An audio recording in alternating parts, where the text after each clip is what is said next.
पूर्णानन्दरसानुभूतिसहित स्मेरप्रसन्नाननम् पूर्णेन्दुप्रभमात्मबोधनिलयम् शान्तं निरीहं परम् नित्यविचारसारचतुरम् निर्मत्सरं पावनम् श्रीभूमानन्दमहं नतोऽस्मि कलितानन्दं परं श्रेयसे.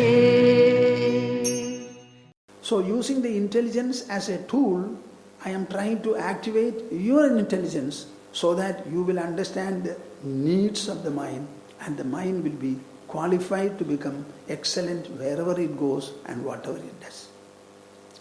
Now the first subject is, what is Vedanta? Would you like to know? Shall I explain it properly? Huh? Maybe it will be a very new exposure for you. For the others who are already exposed, it will be a confirmation. And they need several times confirmation. The word Vedanta comes from Veda. The word Veda, a Sanskrit word, is derived from the root vid, to know. So the entire Vedas are a treasure house, a repository of knowledge. In that knowledge treasure is an extensive knowledge. Vedanta means the end portion of that knowledge. The end portion. The end portion of Vedas. So, what are Vedas in full? Would you like to know? Huh? Vedas are dealing with knowledge. It is a knowledge treasure, a knowledge storehouse. And in that, there are 4 sections or divisions. The first section consists of praises and prayers. What did I say? Praises and prayers. All in the form of hymns, Vedic hymns we call, H-Y-M-N-S, hymns. So there are so many hymns in the first portion. All of them contain prayers and praises addressed to some invisible, superhuman, ethereal deities. None of them is visible. So they lift their hands and go on praying, praising. This is the first portion. It is called Samhita portion. They were not doing it for a long time. How long we cannot say. After doing it, they felt a gap. We are addressing the superhuman powers. Honestly and sincerely we pray to them, praise them.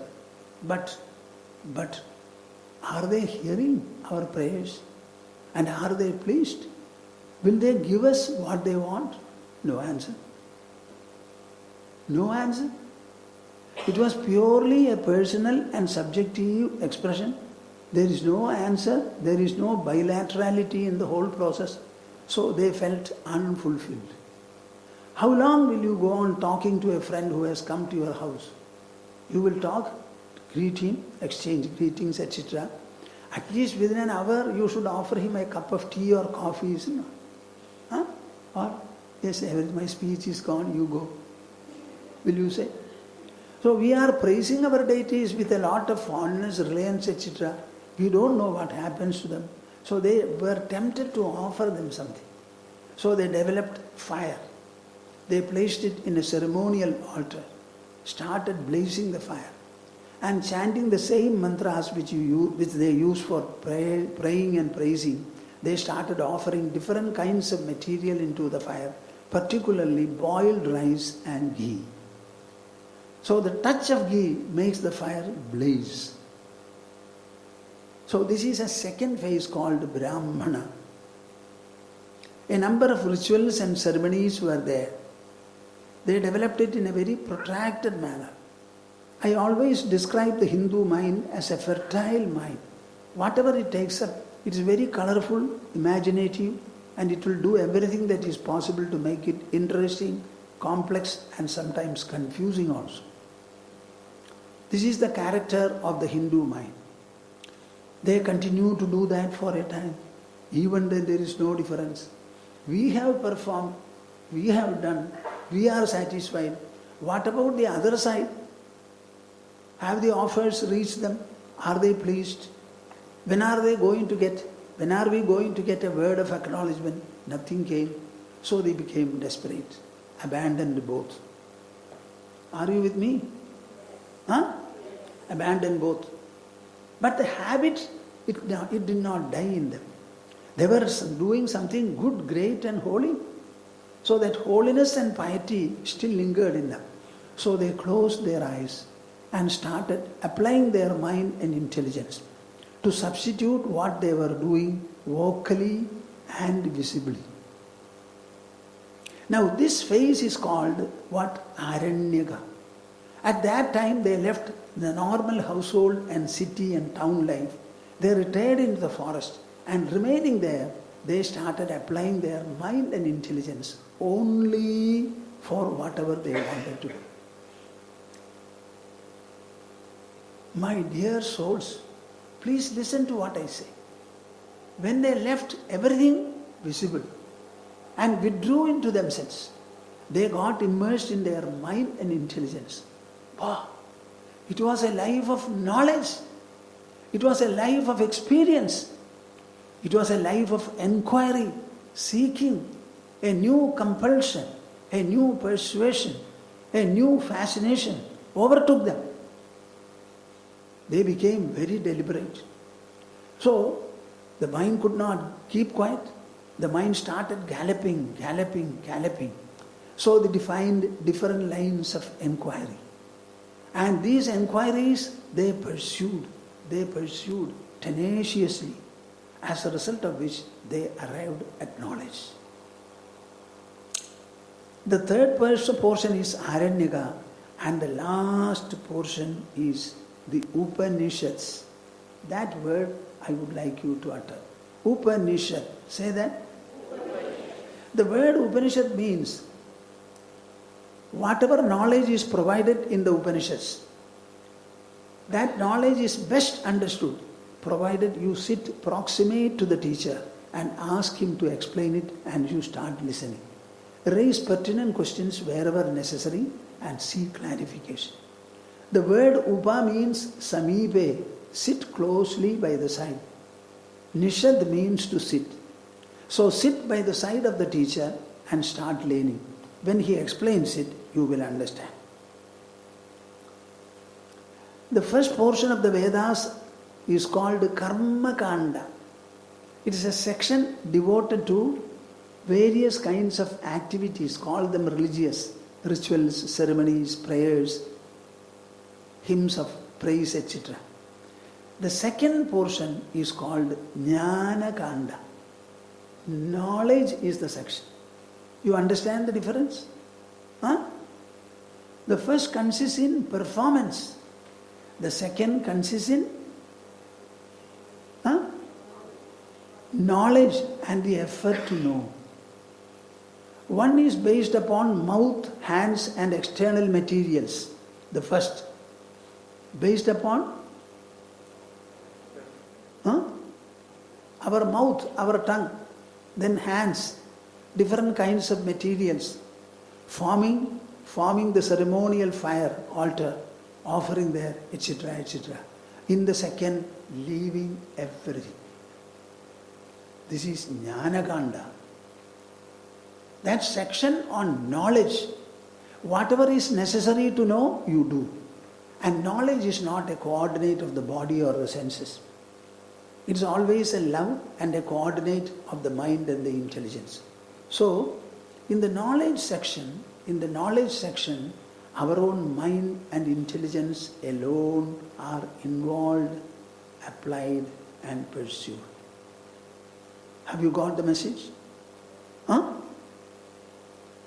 No. Never quote anything. Maximum you can read books. think, raise questions, seek answers. Everything should be in the way of knowledge, seeking it, getting it, and attaining it. This is called Jnana-kanda. The entire Upanishads are nothing but knowledge voyage. It is a voyage of knowledge. Voyage of knowledge. This knowledge section of Vedanta, it is described in 3 parallel texts. One is the Vedic Upanishads. Second is Bhagavad Gita, which is a summary or a commentary on the Upanishads themselves. The third is Brahma Sutras, a collection of spiritual aphorisms, short and pithy sentences, where the whole knowledge is codified and presented in a garland shape. That is, by the way, the whole pursuit of Vedanta is done by the mind and intelligence, and it is very, very personal and inner. If you have to become a Vedantic student or a Vedantic seeker, understand that you have to give more importance to your mind. Mind cannot remain invisible and unknown, because we know that we are thinking, we have emotions. We have a number of enquiries, doubts. All these things arise from within the body, and we know them. Not with the senses, but we have an inner faculty by virtue of which the inner presence, mind, intelligence and ego, whatever they do, we are able to comprehend inwardly. So it is a pursuit where your mind and intelligence alone are involved, alone are applied, and alone are getting enriched.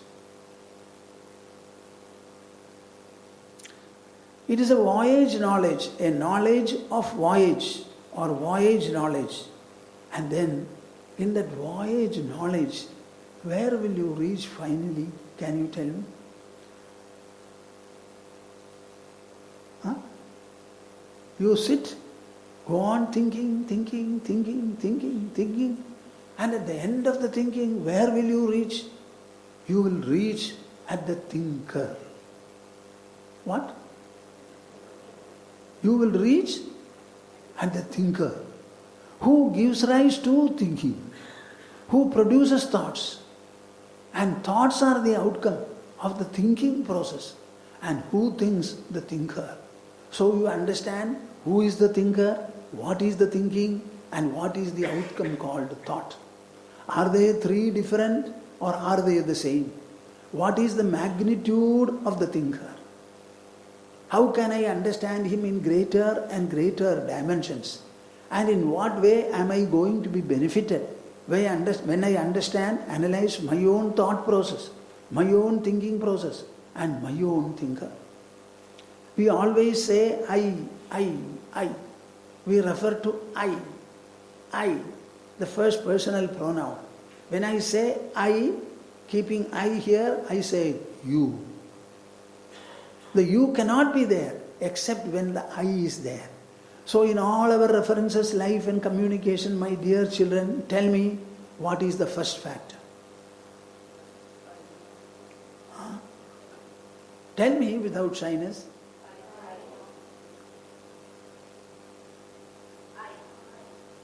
Agreed? Life is a pursuit. Life is an expression. It is an extension from the I. My speech, my action, my thought, my imagination, my effort, my endeavor, everything I do, my waking, my dream, my sleep, my family, my car, my property, my profession, my success, my fulfillment. For everything, tell me, what is the beginning point? I. Is it known? You are using the word I, but have you ever introspected over what this I signifies or denotes? You will take one day to answer me. I am asking you a very simple question. Have you thought and reflected upon who or what this I is?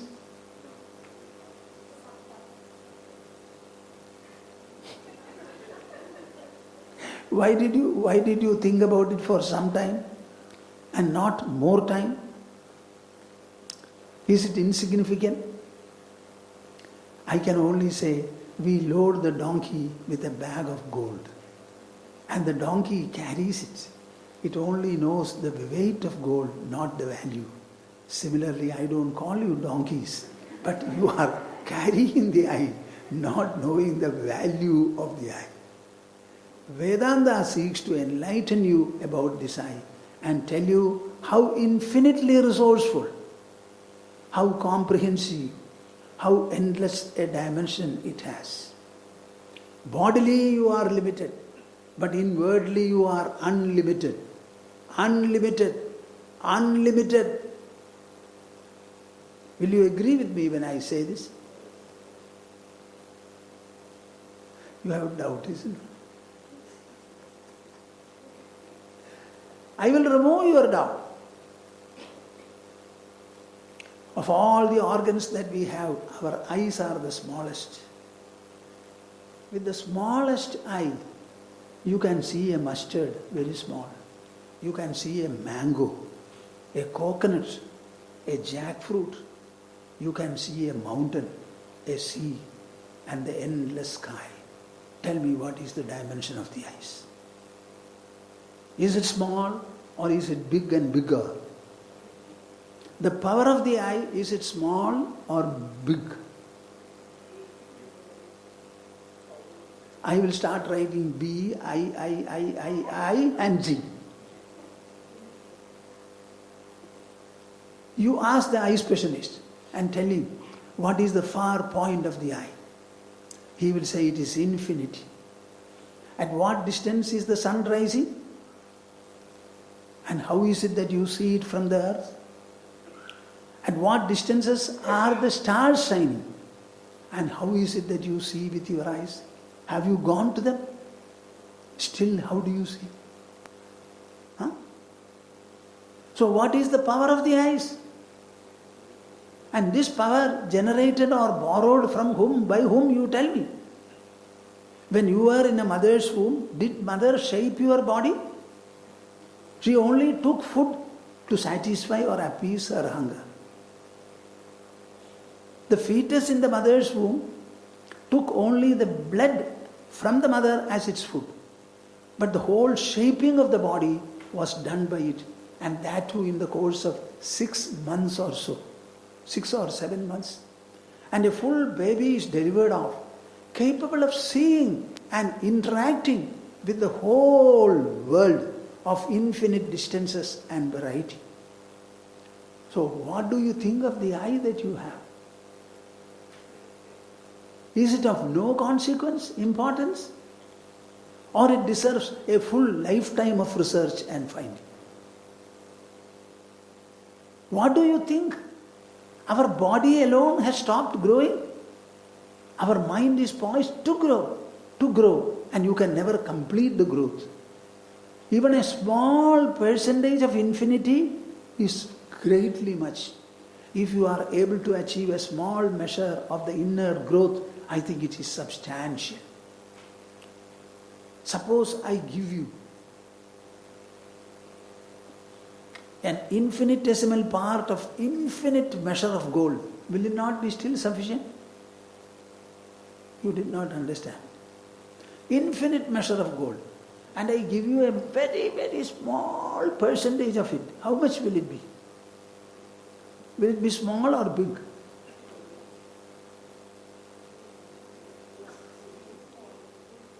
Why are you not reacting? I am not giving you 1% of 100, 1% of 1,000. I am giving you a small percentage of an infinite measure. Will it be enough and substantial or small? That is the spiritual growth is to be understood like that. Even a small measure of growth, swalpamapyasya dharmasya trayate magato bhayat. Even a small measure of this practice, Krishna says in Bhagavad Gita, will deliver you from the world fear, the fear of the world.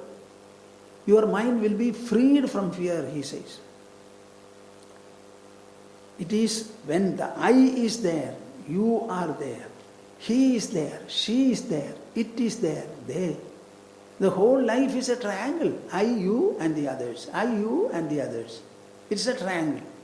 In the triangle, the I is the fulcrum point. That I is the subject of discussion of Bhagavad Gita. The subject of discussion of Vedanta, the Upanishads and the Brahma Sutras. Swamiji, can there be such an I within our body? Or is it that we are cooking up? Do you have such a doubt? I would like you to have. I would like you to have. Can there be such an I? My answer is, listen to Vedanta in its own language and words. Dehadanyo nasti dehidi chetvam swapne ko va vetti sarvam vikaram suptau ko va shunyaveta prabodhe grinhatyakshaihi drishyajatam vadasva.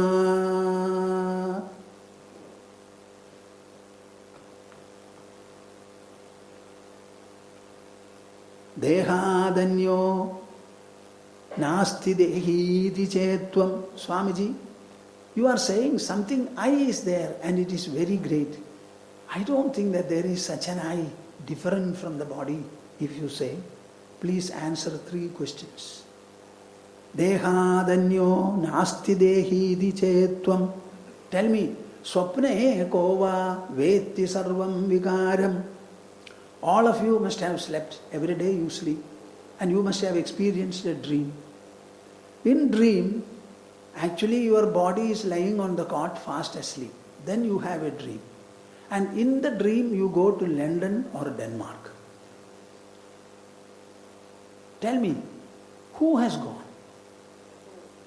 This body lying on the cot. Nevertheless, you have the experience of having gone to London and Denmark. There you were traveling, you were getting hungry, you went into a hotel, ate stomach full, finally you got up. So the food that you have eaten, it is still lying undigested there. Now tell me, with what body did you go? Did you go or not? Huh? What was the experience? I went.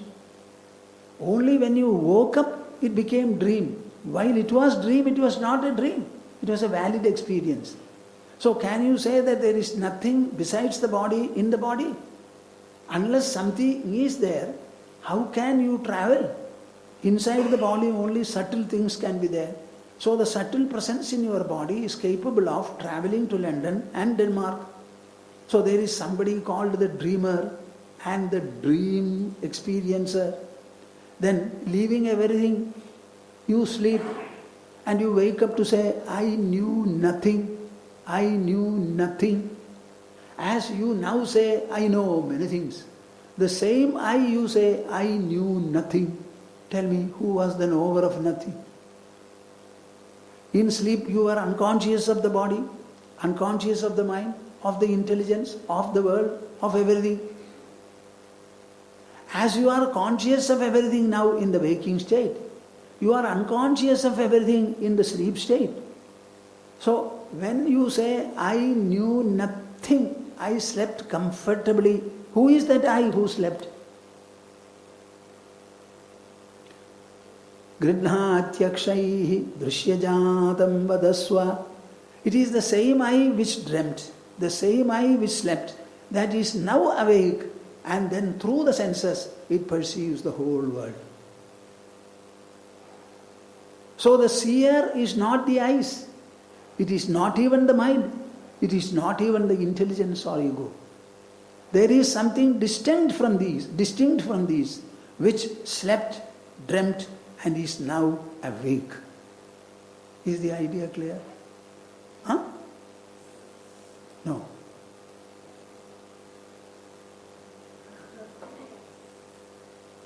You say, I dreamt, I am awake, and I slept. So is the I only the waker? No, it is the sleeper. It is also the dreamer. In dream you understand its capacity to create. In wakefulness you understand how you interact with this world, the same I. And in sleep you understand it can completely negate everything and go into sleep. The world rises only when you wake up in the morning. The world doesn't wake up and sleep. You alone wake up. You alone sleep. You alone dream. So the world is a dawn in my mind. My mind is the creator of the world in waking. And the same mind completely is lost, wiped off in sleep. In sleep. So I can create the world and also uncreate the world. I can create an alternate world also in dream. This is the capacity of the I that you have. It can make, unmake, and bring changes in what is there. So much of capacity it has. When you know more about yourselves, more about the infinite resourceful nature of your inner presence, I think your life will become a totally different one. You will not fear. You will not unduly desire. You will not court or allow constrictions in the mind. Preferences, prejudices, competition, jealousy, all kinds of hate and hateful emotions, everything vacate. You become a pure, lotus-like person. Lotus-like person. Everyone will like you. Even for enemy number one, you will be the first person whom he likes. That kind of an elegance you will be able to cultivate. Get rid of the constrictions of the mind, the limitations of the mind. Understand your infinite potential within your body, held by the mind, held by the intelligence, held by the soul.